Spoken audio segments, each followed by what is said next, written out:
The woman went to open the door. She noticed something was wrong with the person, but it was too late. The person forced their way in, knocking her unconscious. Her husband arrived late, though. She'd already been taken away. Meanwhile, the security guard was cooperating to check the surveillance footage. Suddenly, they spotted the woman being carried into a car, and the culprit was the man's crippled older brother. The man was shocked when he heard this. It turned out his brother had been faking his limp all these years. The man immediately drove to chase his brother's car. At that moment, the woman slowly regained consciousness in the car. Luckily, her husband had put a tracker on her. Watching the direction his brother was heading, he realized it was exactly where the car accident happened a year ago. Could the old accident really repeat itself? He recalled the scene from back then, vowing it wouldn't happen again. Suddenly, the woman had already broken free from her restraints. Then she grabbed her brother-in-law by the neck. The car started to lose control and was forced to stop. Her husband arrived just then, but the older brother choked her unconscious again. He was about to throw her into the trunk when the man who'd arrived grabbed him, pummeling him furiously. Just as the man was checking on the woman in the car,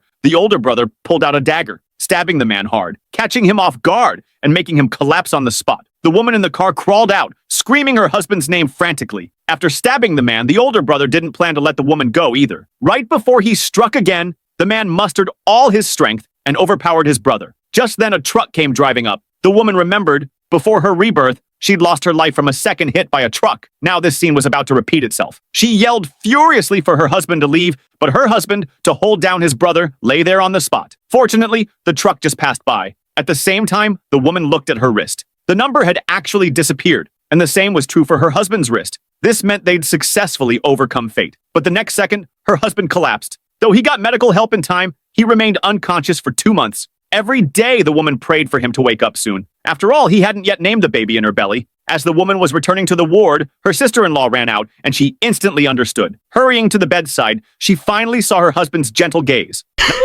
Not long after, they went to the place where they first met. The woman, just like her husband had done that time, took out a room key to invite him. But this time, her husband pulled out a ring and proposed to her in front of everyone. Then he picked her up, running toward their happiness under everyone's blessing gaze. A year later, they had a daughter, and the woman fulfilled her long-held wish to have a happy family. This was the woman's perfect marriage.